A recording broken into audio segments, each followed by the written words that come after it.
धनबाद की उपेक्षा से क्षुब्ध निर्दलीय उम्मीदवार के रूप में चुनाव लड़ रही ट्रांसजेंडर समुदाय की सुनैना किन्न को उत्तर प्रदेश की भारतीय एकता पार्टी ने अपना अधिकृत कैंडिडेट बनाया है। चुनावी समर में सुनैना धनबाद से बेरोजगारी दूर कराने के साथ साथ शिक्षा और स्वास्थ्य व्यवस्था को सुदृढ़ करने की घोषणा के साथ उतरेगी। धनबाद में आज मीडिया से रूबरू होते हुए सुनैना किन्न ने उक्त बातें कहीं।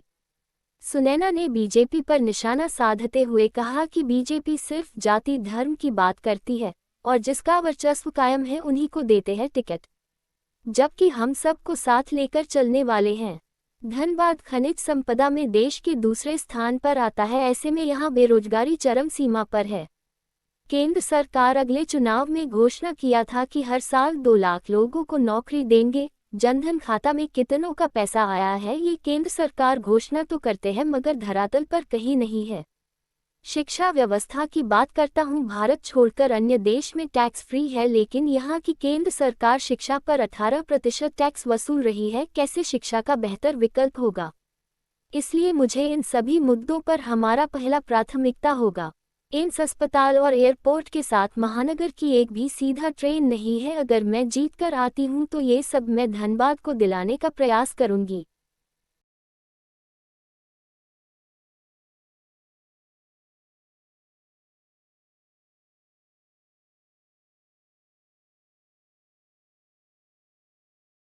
मेरा उद्देश्य यही है कि जैसे मैंने बताया, मैं तो पहले निर्दलीय लड़ना चाहती थी, लोगों के लिए कुछ अच्छा करना चाहती था, सोच था मेरे अंदर। और इसी सोच को बढ़ावा देने के लिए मैंने इलेक्शन लड़ने का मन में ठाना। बाद में आगे चल कर के मेरे में जितने भी धनबाद जिला के मीडिया प्रभारी भाई लोग हैं, सबका मेहनत और सबकी मनोकामनाएं मेरे साथ रही और साथ रहा हर समय का अच्छा फेस टू फेस।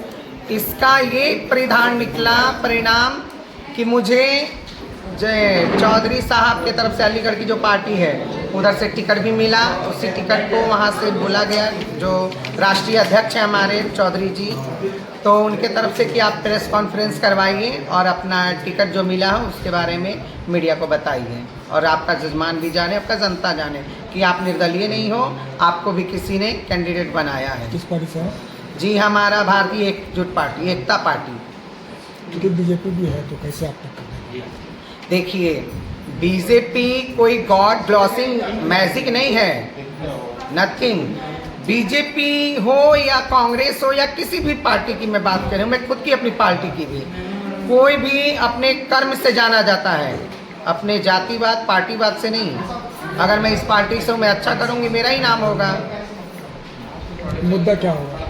मेरा मुद्दा बस यही है, अच्छी शिक्षा, अच्छा रोजगार मेरे जिले में धनबाद में आए, झारखंड के अंदर, और एम्स जैसा हॉस्पिटल हमारे धनबाद जिला में होना चाहिए, क्योंकि भारत का दूसरा स्थान है खनिज विभाग में धनबाद जिले का।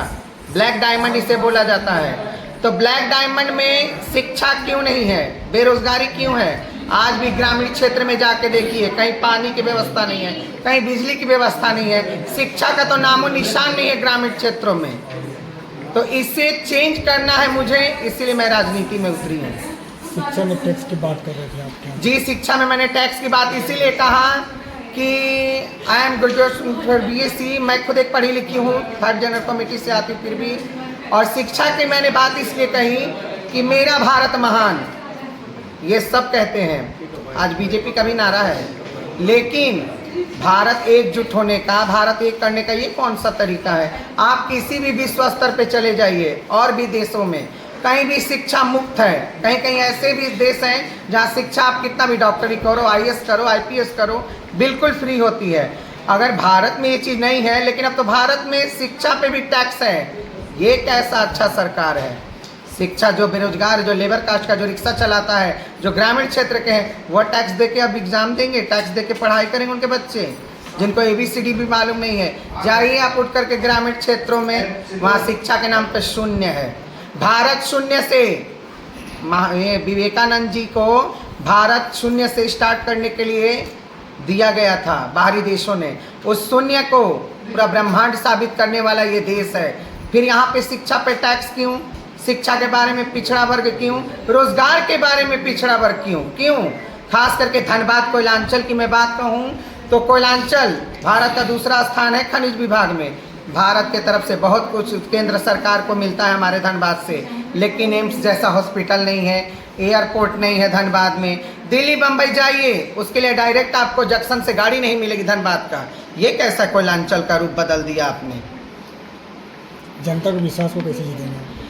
मेरे को अपने जनता पे, अपने पब्लिक पे, अपने माँ बहनों पे पूर्ण विश्वास है। वो लोग भी जान रही हैं मेरे अंदर भाई भतीजावाद नहीं है, मैं किसी फैमिली से बिलोंग नहीं करती। मेरे कमाई का परसेंटेज मंदिर मस्जिदों में जाता है। और भी क्या बोलता है इसे, वासेपुर में देख लीजिए, वासेपुर में अभी मदरसा बनवाई गई, मेरी दादी बनवाई थी, उसको पूर्ण करवाया मैंने, ढलैया करवाया मैंने। उसमें यतीम बच्चे नहीं हो तो 200-400 पढ़ते हैं, 200 से 300 से कम नहीं है। तो वो यतीम बच्चे पढ़ेंगे, अपने अल्फाज को, अपने इल्म को आगे करेंगे, अपने टैलेंट को आगे करेंगे, तो वो शिक्षा ही तो है एक तरह से। जबकि हम लोग मांग नहीं खाने वाली हैं, फिर भी इतना जोर देते, इतना सोच है हमारा।